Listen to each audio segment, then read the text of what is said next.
Millie brought out a large box and undid it. Inside were 6 pairs of what Oliver thought looked like skateboards. Only they couldn't be, because why would you bring skateboards to the Horsehead Nebula? Millie gave one to Holt. In 5 minutes, Oliver was suited up outside the capsule, once again in the immensity of space.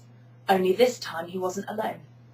5 of them had come with Millie, but another 8 capsules had materialised and outpoured all the other competitors from the Stellar Decathlon, including Humbrand, each of them holding a board.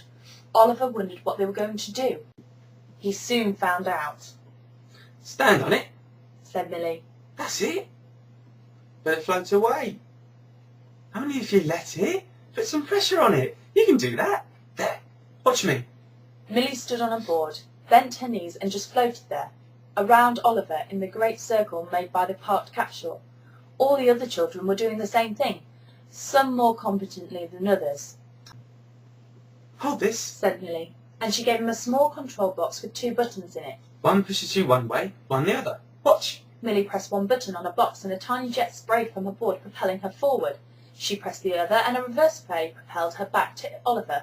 "Easy," she said. "Once you get the hang of it, you can star cradle. See?"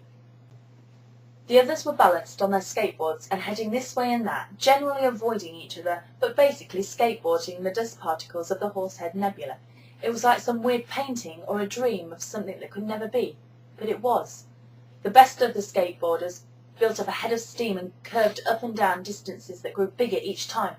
Oliver didn't think he could do it, but Millie stayed with him. She was an expert and he felt confident with her next to him. "What's the worst that can happen?" she said. "You fall off. She answered her own question. No big deal. You can't hurt yourself. You just get back on again.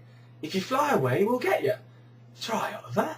He tried, and he got the hang of it sooner than he expected. In no time at all, he was sailing the stardust of the nebula up and down in imaginary waves and spirals and giant funnels. This beat anything he'd done so far. If there was one memory he'd want to take with him when it was all over, it would be this. All around him, his friends from other worlds were whizzing past, some speeding almost out of sight, and then returning with a yell that echoed through his headset. "Oliver!" He heard Leo call. He saw Leo on a blue board flashing past. "Oliver! Oliver!" He heard Jed shout and then waved on her crimson-red board, flying past him. Someone nudged him as they went by and called out, "Useless at everything, Earth boy." It had to be Humbrand. There was no real up, no real down. It was easy to get disorientated, but you soon got used to the missing geometry and just got on with flying here, there and everywhere.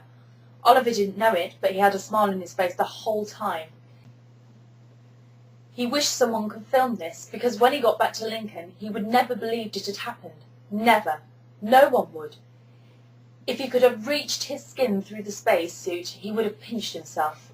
He was skateboarding inside the Horsehead Nebula, where the stars were born that would warm new planets and new lives. It was immense. Even immense wasn't big enough to describe it. It was mind-boggling, stupendously, totally unimaginably humongous. And there he was, with these bright and fantastic friends from all over the galaxy. He didn't want to go. There was such excitement and mystery there amongst the stars where all life came from and to which all life returned. Earth was noise and nonsense. Here there was only truth and friendship, or as close to both as you could get.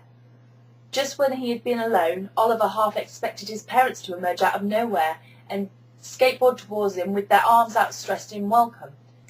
He was almost crying with happiness for the sheer freedom of doing what he was doing.